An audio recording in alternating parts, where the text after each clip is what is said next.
Before we start, Crocodile feeding quick safety time. reminders for everybody. Basically, if you have anything in your hands right now, whether it's cups, keys, maps, phones, your children, anything of value, we're just going to ask you're not leaning them over the edges of the railing or resting them on those wooden ledges and posts. And that's simply so that nothing falls in. Right, Alligators eat anything that they're not supposed to, and everyone gets to go home with all of their stuff today.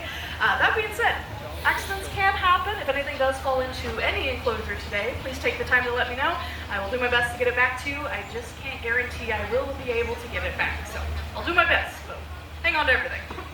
But now that that's out of the way, I am very excited to introduce everyone to our 26 American alligators that we have here in our lagoon. I also am going to take this as a moment to remind everyone this is just a feeding demonstration as opposed to a full-blown feeding for every single alligator in here. So that means don't be too concerned if they're not all getting equal amounts of food. It's basically just a little snack for them. They are fed throughout the week, so they're getting all the proper nutrition that they need. You may also notice, especially some of the ones way over there that have not even batted an eye when I came out here, they may choose to not come over. That's also entirely normal and okay. They probably ate earlier on in the week. But I do have a good amount of faces looking up at me down there, so they look ready to go. We're going to start talking about some of the food that I brought with me here today. Our first food item. This is what we call our crack chow, or crocodilian pellets. It's basically a dry pelleted diet made by a company called Mazuri, M-A-Z-U-R-I, and they specialize in making these very specific pelleted zoo animal diets. So like they have a polar bear diet, they have a flamingo diet, and we helped them develop a crocodilian diet as well. So it was formulated by crocodilian biologists, veterinarians, as well as staff here from the St. Augustine Alligator Farm. And it is a fully healthy and complete diet that's going to allow them to live long and healthy lives. But not only that, there's a few other extra benefits to using this pelleted diet, reasons why we really do love it. For one, they float at the top of the water. It makes it a lot easier for these very large animals to kind of chomp down on as they're swimming around the surface. It allows us to feed large numbers of crocodilians all at once. So like the swamp over there, where we have about 150 American alligators all living in that same area, it helps us out considerably. It allows us to be able to dump many, many pounds of pellets in there every single week, and we're just making sure that everyone is getting that equal opportunity for food. So the pellets really do come in handy with that. Also, you have to keep in mind, every alligator you see here is an individual with their own individual food preferences. So that means some of them, they have their likes and dislikes. Some of them actually prefer this pelleted diet compared to some other items that we may offer. And that's just something that can vary alligator by alligator. But you know what, we're going to save the rest of these pellets for later, because I didn't only bring pellets today, I also brought some delicious rats for them to snack on as well. Anyone want to bite? There's plenty to go around. This is a good example of a natural food item they absolutely would be hunting out in the wild. So yes, it has all the blood, guts, fur, and bones, everything in it that they need to, again, live a long and healthy life. So we're going to see which of my friends down here is ready to start jumping for some rats. They do know what their names are. You know your Chip, don't you? Hello, Chip. Hi. And open up.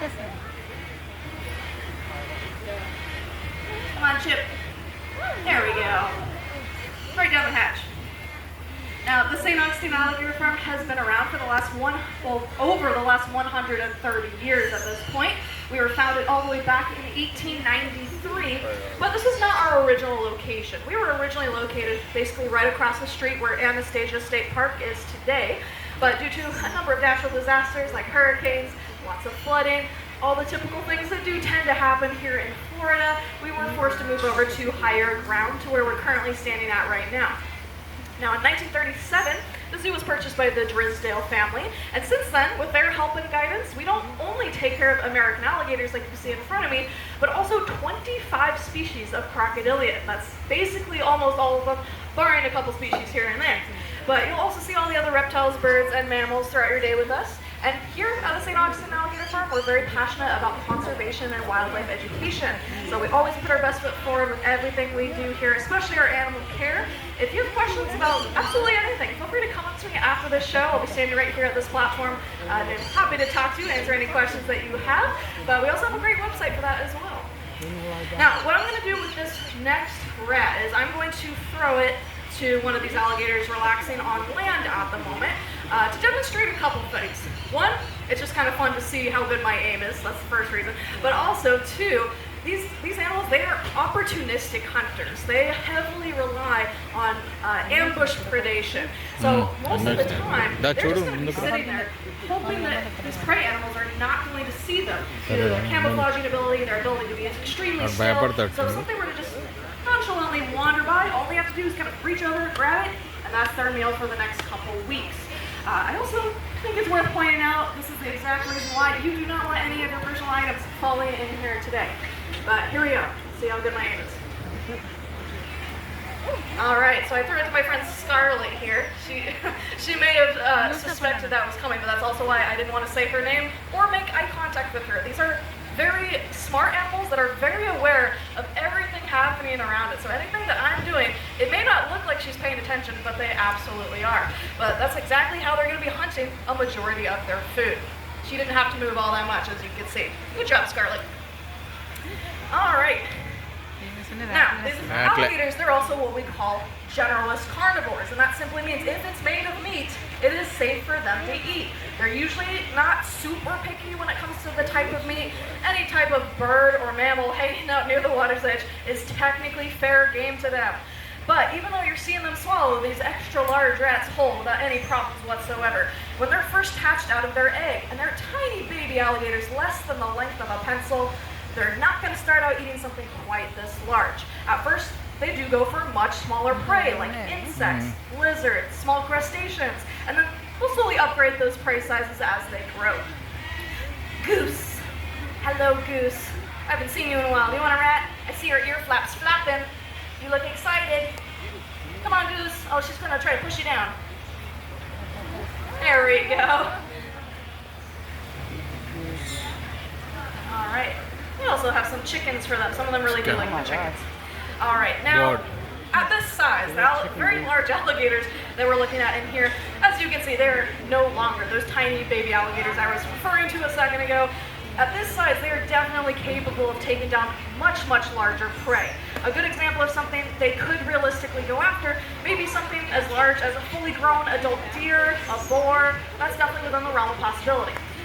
Now, alligators, they do have one problem though, especially with these larger animals, and that is they can't physically chew their food like we can. Their jaws only move up and down like this. They can't do that side-to-side grinding motion with their jaws. Their teeth as well are only made for two purposes, and that's to puncture and to hold onto their prey. Unlike even other reptiles like Komodo dragons, they have really sharp teeth meant for tearing. Alligator teeth, not meant for tearing either. They're actually pretty blunt, very dull teeth, and they're really relying on all that force that they have in their jaws just to hold onto that prey animal. So for these larger animals, they can't swallow whole immediately.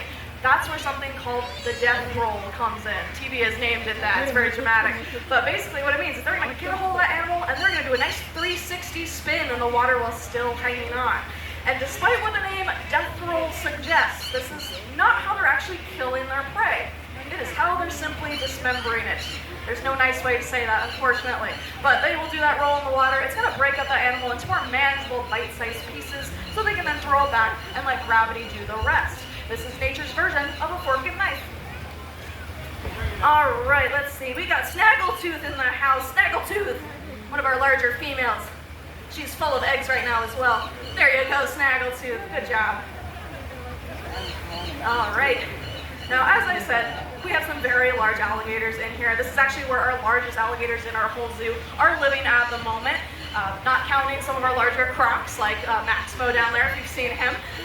But, you know, a lot of people notice how big they are, and typically one of the next thoughts people often have is, wow, that animal must have to eat a ton of food.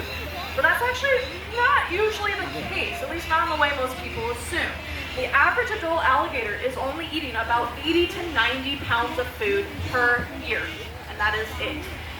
There's a couple of reasons this works for them. To put it into perspective, that would be like if you were to eat one sandwich a week all year long and nothing else. The reason they're able to get away with this is, for one, they have very slow metabolisms, but also you have to keep in mind how they're spending their average day. They're not moving around all that much. They are very good at what they do, which is conserving as much energy as possible. They also don't have to waste energy creating their own body heat. They have the sun and the environment around them to do that for them. So for all those reasons, 80 to 90 feeding time మన is కొరకు pretty పెడతారు standard. వాళ్ళకి feeding వేరే పెడతారండి. All right, let's see. Oh, Toad. Toad, do you want a rat today, little lady? Come on, Toad. Good job. She's one of our smaller females in here. All right.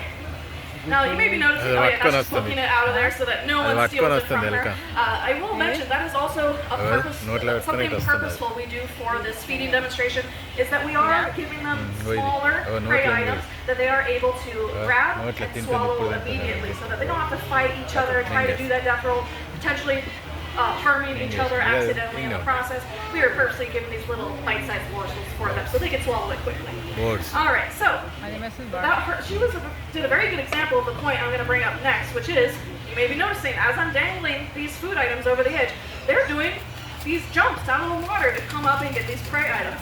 Not only is this a great form of exercise for our animals that live here with us, but it's also an example of a natural behavior they will do out in the wild to capture their food. All alligators and crocodiles are capable of blasting vertically out of the water up to 2/3 the length of their bodies. They're going to be able to use that laterally compressed set of muscles in that powerful tail to accomplish this. And it is, again, another reason why I don't recommend dangling anything over the edge of any enclosures today. But we have one final chicken here. Let's see, who hasn't gotten one yet today? We have Alec here. Hi, Alec. Come get your chicken, buddy. Good job. Let's give a round of applause to all of our alligators here today. They did fantastic. Again, my name's Lydia. If you have more questions, come on over. I'd be happy to talk to you. Our next show is going to be the Realm of the Alligator.